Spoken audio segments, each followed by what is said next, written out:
जो लोग मियां मोहम्मद नवाज शरीफ के लिए एक बयानिया बना रहे थे और बड़ी मेहनत कर रहे थे कि मियां नवाज शरीफ साहब ये कर देंगे, वो कर देंगे, मियां साहब बदल गए हैं, नवाज शरीफ तब्दील हो गया है, इनकलाबी हो गया है, जमहूरियत पसंद हो गया है, जमहूरियत का झंडा उठा लिया है, जमहूरियत की बका की जंग लड़ेगा, हुकूमत को ठोकर मार देगा, वगैरह वगैरह बहुत सारी बातें कर रहे थे मियां नवाज शरीफ के लिए। और ये बयानिया बेचने के लिए मार्केट में लॉन्च कर दिया गया था। पहले कुछ सहाफ़ियों ने कहना शुरू किया, फिर लेकिन उसका पोल आज एक दिन में खुल गया है। मियां नवाज शरीफ की बेटी पंजाब में वज़ीर आला है और पंजाब में जिस लेवल की फस्तायत, जबर, बेईमानी, फ्रॉड, धोखा, धांधली, नंगी धांधली आज हुई है, इसकी मिसाल तो 8 फरवरी और 9 फरवरी को भी नहीं मिलती। यानी जो कुछ आज हमने देखा, जो मनाजिर आज नजर आए, तो नवाज शरीफ तो इनकलाबी नहीं बना। नवाज शरीफ तो आज भी इक़्तिदार की सियासत नहीं, इक़्तिदार की सियासत कर रहा है। उसको आज भी सीटें चाहिए अपने भाई के लिए MNAs और अपनी बेटी के लिए MPAs।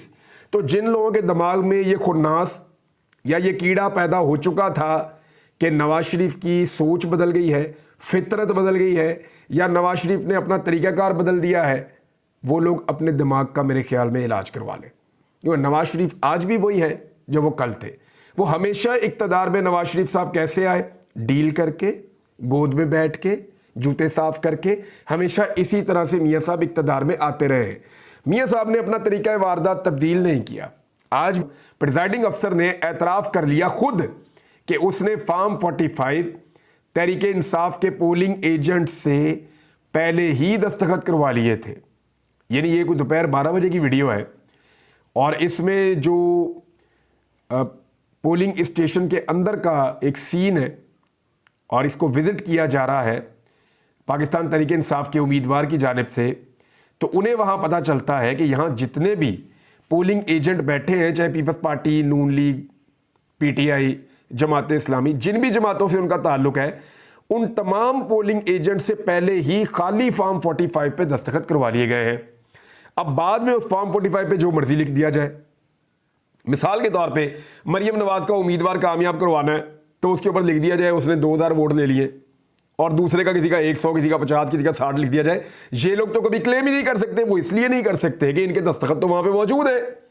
तो एक तो ये कसूर है पोलिंग एजेंट्स का, एक तो 2 नंबरी और फ्रॉड है ना, जो इलेक्शन कमीशन की जानिब से किया गया और प्रिजाइडिंग ऑफिसर ने गेम डाल दी।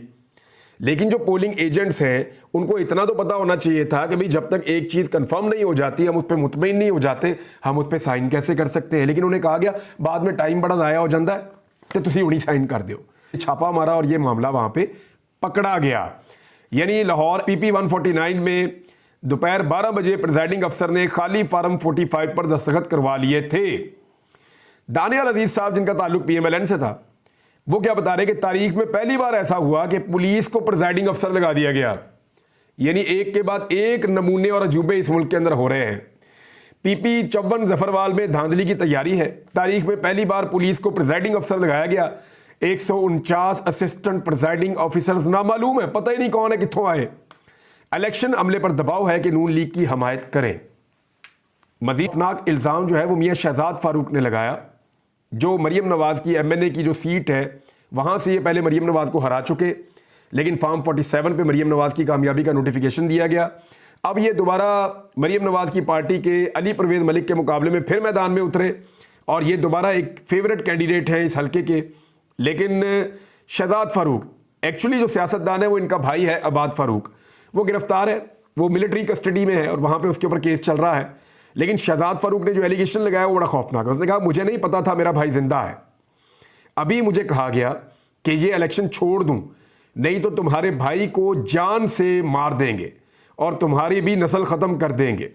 ये इल्ज़ाम मियाँ शहजाद फारूक ने लगाया है। DA के तर्जुमान रऊफ़ हसन ने कहा कि खाली फार्म 45 पर पहले ही दस्तखत दे लिए गए हैं और जिन्होंने दस्तखत नहीं किए उन्हें मारा पीटा गया, ये पैसे लेने पड़ेंगे। और IMF ने पाकिस्तान के साथ किया क्या, मैं कहूँगा ना, फिर मुझे कोई ना कोई पकड़ लेगा, अंदर डाल देगा, कोई जो है वो कोई गंदी हरकत, फिर गलीज हरकत कोई ना कोई करेगा।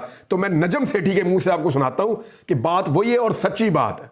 नजम सेठी ने कहा है कि IMF ने जो पैसे पाकिस्तान को दिए हैं उन सब पर खुद ही पानी फेर दिया है। उसका रीजन पता क्या है? IMF ने पाकिस्तान को उन मुल्कों की लिस्ट में खड़ा कर दिया है जिन मुल्कों में कोई भी सरमायाकारी करना ही नहीं चाहता।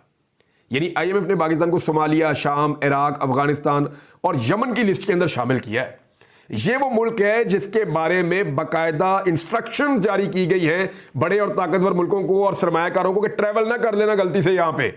उनकी लिस्ट में आईएमएफ ने पाकिस्तान को शामिल कर दिया और पैसे भी दे दिए। उन खर्च लो पैसे। ये पैसे हुक्मरानों की अय्याशियों के ऊपर खर्च हो जाएंगे और कोई इन्वेस्टमेंट लेकर पाकिस्तान भी नहीं आएगा। आईएमएफ ने आप पे एहसान भी कर दिया, आपका मुंह भी बंद कर दिया, आपको जकड़ भी लिया और उसके बदले में हुआ ये कि उस पर पानी भी फेर दिया जो पैसा पाकिस्तान को दिया। कहां आएगा इन्वेस्टर उस मुल्क के अंदर जिसको आप यमन बना रहे हैं, सोमालिया बना रहे हैं, अफगानिस्तान बना रहे हैं, इराक बना रहे हैं। यानी उस सफ के अंदर आप खड़ा कर रहे हैं पाकिस्तान को। शाम, वहां पे किस तरह की खाना जंगी लगी हुई है। बहरहाल ये जो सारी चीजें हैं इनके ऊपर गौर करना पड़ेगा कि क्या पाकिस्तान को जानबूझकर घेरा जा रहा है, इंडिया किस तरह के ताने दे रहा है, अमेरिका उन तमाम कंपनियों पर पाबंदियां लगा रहा है जो पाकिस्तान को हथियार बनाने में मदद फराहम करती हैं मुबैना तौर पर। जब ये सारी चीजों को आप इकट्ठा करके देखते हैं तो देयर इज समथिंग, कुछ ना कुछ पकड़ा है पाकिस्तान के खिलाफ, लेकिन हम समझने के लिए और सोचने के लिए तैयार ही नहीं है। हमारी समझ में एक ही बात आती है, इमरान खान को तुम दो बस। हमारी समझ में एक ही बात आती है, इसकी बीवी को इसको सांस नहीं लेने देना, पाकिस्तानियों के दिमाग से इमरान खान का नक्श मिटा दो किसी तरह, बस यही एक मिशन है हमारा, रह गया बाकी। मुल्क का बजाय भाड़ में जाए, कुछ भी हो जाए, मुल्क की किसी को फिक्र ही नहीं है। दहशतगर्दी वो बढ़ती जा रही है, महंगाई है वो बढ़ती जा रही है, बदअमनी है वो बढ़ती जा रही है, लोगों का एतमाद इस मुल्क के ऊपर खत्म होता चला जा रहा है। कोई चीज तो एक हो जो इस मुल्क में सही चल रही हो, कोई एक चीज हो जो इस मुल्क में इस वक्त कंट्रोल हो। यानी तोशा खाना के अंदर गाड़ियों वाले निकल गए, गड़ी वाला फंस गया। कौन यकीन करेगा इस कानून के ऊपर? और जब ये लाकानूनियत इस मुल्क के अंदर होगी तो कोई इस मुल्क में इन्वेस्टमेंट भी नहीं करेगा। अरे हमारे जैसे पागल नहीं होते जो मुल्क के अंदर टिक के पक्के होकर बैठ जाते हैं कि ठीक है यार इधर ही बैठे हैं, मारो बार बार मारो। सारे ऐसे नहीं होते। वो मुल्क का सोच लें for God sake. Rohidas Khan साहब जो है वो इंतकाल कर गए हैं। जाते जाते उनका जो आखिरी एक बड़ा स्टेटमेंट था वो मैं आपके सामने रख देता हूं। उन्होंने कहा था कि इमरान खान को जेल में रखना ऐसे है जैसे मोहम्मद अली जिन्ना को जेल में रखे। ना हिंदू ने जिन्ना को टच किया, ना अंग्रेज ने किया, ये जिन्ना के बराबर है। डेफिनेटली लोग बाहर निकले, अवाम ताकत है। रोहिदास खान ने यह कहा था।